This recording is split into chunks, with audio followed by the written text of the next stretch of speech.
Hi guys, welcome back to my YouTube channel that is Swapna's Tutorial. So ನೀವೇ ನನ್ನ ಚಾನಲ್ಗೆ subscribe ಆಗಿಲ್ಲ ಅಂದರೆ ಪ್ಲೀಸ್ ಸಬ್ಸ್ಕ್ರೈಬ್ ಆಗಿ ವಿಡಿಯೋಸ್ನ ಲೈಕ್ ಮಾಡಿ ಶೇರ್ ಮಾಡಿ ಹಾಗೆ ಕಮೆಂಟ್ ಮಾಡಿ. ಸೊ ಈ ಒಂದು ವಿಡಿಯೋದಲ್ಲಿ ನಾನು ಯಾವ ಟಾಪಿಕ್ನ ಎಕ್ಸ್ಪ್ಲೈನ್ ಮಾಡ್ತಿದ್ದೀನಿ ಅಂದರೆ ಚಾಪ್ಟರ್ 4 ಕಾರ್ಪೊರೇಟ್ ಲಾ ಅಲ್ಲಿ ಚಾಪ್ಟರ್ 4 ಬಂದುಬಿಟ್ಟು ಕಂಪನಿ ಅಡ್ಮಿನಿಸ್ಟ್ರೇಷನ್ ಅಂತ ಹೇಳಿ. ಸೊ ಇದರಲ್ಲಿ ಪಾರ್ಟ್ 4 ವಿಡಿಯೋನ ಎಕ್ಸ್ಪ್ಲೈನ್ ಮಾಡ್ತಿದ್ದೀನಿ. ಸೊ ಪಾರ್ಟ್ 4 ವಿಡಿಯೋ ಯಾವುದು ಅಂದರೆ ಪವರ್ಸ್ ಆಫ್ ಡೈರೆಕ್ಟರ್ಸ್ ಅಂತ ಹೇಳಿ. ಸೊ ಒಬ್ಬ ಡೈರೆಕ್ಟರ್ ಆದವ್ರಿಗೆ ಏನೇನೆಲ್ಲ ಪವರ್ಸ್ ಇರುತ್ತೆ ಅನ್ನೋದನ್ನ ಈ ಒಂದು ವಿಡಿಯೋದಲ್ಲಿ ಎಕ್ಸ್ಪ್ಲೈನ್ ಮಾಡ್ತಾ ಹೋಗ್ತೀನಿ, ಓಕೆನಾ. ಸೊ ಅವರ ಒಂದು ಪವರ್ಸ್ ಬಂದ್ಬಿಟ್ಟು memorandum of association and articles of association ಅಲ್ಲಿ ಮೆನ್ಷನ್ ಆಗಿರುತ್ತೆ. ಸೊ ಅಂಥ ಪವರ್ಸ್ ಯಾವುದೇದು ಅಂದರೆ power to make a strategic decision ಅಂದರೆ, ಸೊ ಇಲ್ಲಿ ಕಂಪನಿ ಡೈರೆಕ್ಟರ್ಸ್ ಏನು ಮಾಡ್ಬೋದು ಅಂದರೆ ನೋಡಿ, they can make an high level decisions regarding the company objective, plans for expansion, diversification, merger and acquisition. These strategic decisions are essential for shaping the future of the company. ಅಂದರೆ ಒಬ್ಬ person, ಒಂದು company director ಏನಿರ್ತಾರೆ ಇವರು ಒಂದು high level of ಡಿಸಿಷನ್ವರೆಗೂ ಅವರು ಪಾಲ್ಗೊಳ್ಳೋವಂಥ ಒಂದು ಅವಕಾಶ ಇರುತ್ತೆ, ಓಕೆ. ಅಂದರೆ ಇವರು ಪಾರ್ಟಿಸಿಪೇಟ್ ಮಾಡೋ ಒಂದು ಸೊ ಚಾನ್ಸ್ ಅನ್ನೋದಿರುತ್ತೆ. ಯಾಕೆ ಅವ್ರು ಪಾರ್ಟಿಸಿಪೇಟ್ ಯಾಕೆ ಮಾಡಬೇಕು ಅಂದರೆ ಕಂಪನಿ ಗ್ರೋತ್ಗಾಗಿರ್ಬೋದು, ಅಥವಾ ಒಂದು ಕಂಪನಿ ಆಬ್ಜೆಕ್ಟಿವ್ ಆಗಿರ್ಬೋದು, ಅಥವಾ ಕಂಪನಿ ಎಕ್ಸ್ಪಾನ್ಷನ್ ಮಾಡಬೇಕು, ಅಥವಾ ಕಂಪನಿ ಡೈವರ್ಸಿಫಿಕೇಷನ್ ಮಾಡಬೇಕು ಅಂತನೋ, ಅಥವಾ ಕಂಪನಿ ಮರ್ಜರ್ ಆ್ಯಂಡ್ ಅಕ್ವಿಸೇಷನ್ ಮಾಡಬೇಕು ಅನ್ನೋದಕ್ಕೋ, ಏನಾದರೂ ಒಂದು ಡಿಸಿಷನ್ಸ್ ತಗೋಬೇಕು ಅಂದರೆ ಯಾವುದಾದ್ರು ಒಂದು ಮೋಸ್ಟ್ ಪವರ್ಫುಲ್ ಡಿಸಿಷನ್ನ ನಾವು ತಗೋಬೇಕು ಅನ್ನೋ ಒಂದು ಟೈಮಲ್ಲಿ ತಗೊಳ್ಳೋ ಅಂತ ಒಂದು ಪವರ್ ಯಾರ ಹತ್ರ ಇರುತ್ತೆ ಅಂದರೆ ಡೈರೆಕ್ಟರ್ಸ್ ಹತ್ರ ಇರುತ್ತೆ, ಓಕೆನಾ. ಇನ್ನು next power to appoint and remove key person ಅಂದರೆ ಡೈರೆಕ್ಟರ್ಸ್ಗೆ ಒಂದು ಅಥಾರಿಟಿ ಅನ್ನೋದಿರುತ್ತೆ, ಓಕೆನಾ. ಅವರು appoint the key person such as CEO, CFO and other senior executives, and they also have the power to remove these if their performance is unsatisfactory.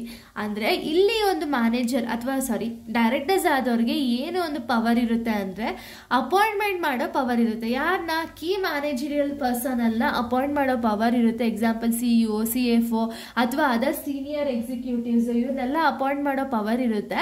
ಹಾಗೇನೆ ಅಕಸ್ಮಾತ್ ಇಷ್ಟು ಜನರಲ್ಲಿ ಯಾರಾದರೂ ಒಬ್ರು ಕೆಲಸ ಮಾಡಿಲ್ಲ ಅಂದರೆ ಅವರು ಒಂದು ಕೆಲಸ ಏನಿದೆ, ವರ್ಕ್ ಏನಿದೆ ಅದು ಸ್ಯಾಟಿಸ್ಫ್ಯಾಕ್ಟರಿ ಆಗಲಿಲ್ಲ ಅಂದರೆ ಅವ್ರನ್ನ ರಿಮೂವ್ ಮಾಡೋ ಒಂದು ಪವರ್ಸ್ ಕೂಡ ಈ ಒಂದು ಡೈರೆಕ್ಟರ್ಸ್ ಆದವ್ರಿಗೆ ಇರುತ್ತೆ, ಓಕೆನಾ. Next powers to issue the shares and securities. So companies act 2013 guidelines ಪ್ರಕಾರ ಶೇರ್ಸ್ ಆಗಿರ್ಬೋದು, ಸೆಕ್ಯೂರಿಟೀಸ್ ಆಗಿರ್ಬೋದು, ಅದನ್ನು ಇಶ್ಯೂ ಮಾಡುವಂಥ ಒಂದು ಪವರ್ ಯಾರಿಗಿದೆ ಅಂದರೆ ಡೈರೆಕ್ಟರ್ಗಾದವ್ರಿಗಿದೆ. So next power to borrow the funds ಅಂದರೆ ಇಲ್ಲಿ ಕಂಪನಿ ಬಿಹಾಫ್ ಆಫ್ ಕಂಪನಿ ಒಂದು ಡೈರೆಕ್ಟರ್ ಏನು ಮಾಡ್ಬೋದು ಅಂದರೆ ಕಂಪನಿಗೆ ರಿಕ್ವೈರ್ಮೆಂಟ್ ಇರುವಂಥ ಒಂದು ಫಂಡ್ಸನ್ನ ಬಾರೋ ಮಾಡುವಂಥ ಒಂದು ಪವರ್ ಇರುತ್ತೆ. ಎಕ್ಸಾಂಪಲ್ ಬ್ಯಾಂಕ್ಸ್, ಫಿನಾನ್ಷಿಯಲ್ ಇನ್ಸ್ಟಿಟ್ಯೂಷನ್ ಅಥವಾ ಎನಿ ಲೆಂಡರ್ಸು ಅವ್ರ ಹತ್ರ ಇಂದ ಒಂದು ಸಾಲ ಪಡೆದು ಬಿಸ್ನೆಸ್ನ ಕಂಟಿನ್ಯೂ ಮಾಡುವಂಥ ಒಂದು ಪವರ್ಸ್ ಇರುತ್ತೆ. Next power to approve the financial statement correct ಇದೆಯಾ, ರಾಂಗ್ ಇದೆಯಾ ಅಂತ ಹೇಳಿ ಚೆಕ್ ಮಾಡಿ ಅಪ್ರೂವ್ ಮಾಡೋ ಒಂದು ರೈಟ್ಸ್ ಕೂಡ, ಒಂದು ಪವರ್ ಕೂಡ ಒಬ್ಬ ಡೈರೆಕ್ಟರ್ ಆದವ್ರಿಗೆ ಇರುತ್ತೆ.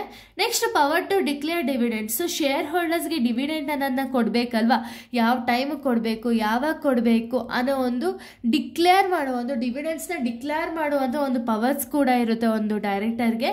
Next power to manage the assets and properties. So ಒಂದು ಅಸೆಟ್ಸ್ ಏನಿದೆ, ಅಸೆಟ್ಸ್ನ ಬೈ ಆಗಿರಲಿ, ಸೆಲ್ ಆಗಿರಲಿ, ಅಥವಾ ಬೈ ಮಾಡೋದಾಗಿರಲಿ, ಅಥವಾ ಒಂದು ಇರೋ ಅಸೆಟ್ಸ್ನ ಮ್ಯಾನೇಜ್ ಮಾಡೋದಾಗಿರಲಿ, ಈ ಒಂದು ಮ್ಯಾನೇಜಿಂಗ್ ಪವರ್ ಕೂಡ ಒಬ್ಬ ಡೈರೆಕ್ಟರ್ಸ್ ಆದವ್ರಿಗೆ ಇದೆ. ಇನ್ನು ನೆಕ್ಸ್ಟ್ ಪವರ್ ನಾವು ನೋಡೋದಾದರೆ power to conduct the legal proceedings ಅಂದರೆ ಲೀಗಲ್ ಪ್ರೊಸೀಡಿಂಗ್ಸ್ ಏನಾದರೂ ಇತ್ತು ಅಂದರೆ ಕೋರ್ಟ್ ಸೆಟಲ್ಮೆಂಟ್ ಆಗಿರ್ಬೋದು, ಅಥವಾ ಇಲ್ಲಿಗಲ್ ಆ್ಯಕ್ಟಿವಿಟೀಸ್ ಇಂದನೋ, ಅಥವಾ ಏನೋ ಒಂದು ಇಶ್ಯೂಸ್ ಇಂದ ಏನಾದರೂ ಒಂದು ಕಂಪ್ನೀಸ್ ಮೇಲೆ ಏನಾದರೂ ಅಪೋಸಿಷನ್ ಏನಾದ್ರು ಬಂತು ಅಂದರೆ ಆವಾಗ ಒಂದು ಲೀಗಲ್ ಪ್ರೊಸೀಡಿಂಗ್ಸ್ ಮಾಡುವಂಥ ಒಂದು ರೈಟ್ಸ್ ಅಥವಾ ಪವರ್ಸ್ ಅನ್ನೋದು ಒಬ್ಬ ಡೈರೆಕ್ಟರ್ಸ್ ಆದವ್ರಿಗಿರುತ್ತೆ.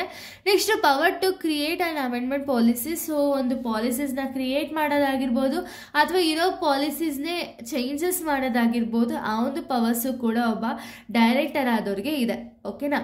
ಇಷ್ಟು ಕೂಡ ಒಂದು ಪವರ್ಸ್ ಆಫ್ ಡೈರೆಕ್ಟರ್ಸ್ ಆಗಿದೆ. ನೆಕ್ಸ್ಟ್ ವಿಡಿಯೋದಲ್ಲಿ ನಾನು ಬೇರೆ ಒಂದು ಕಾನ್ಸೆಪ್ಟ್ನ ಹೇಳ್ಕೊಡ್ತೀನಿ.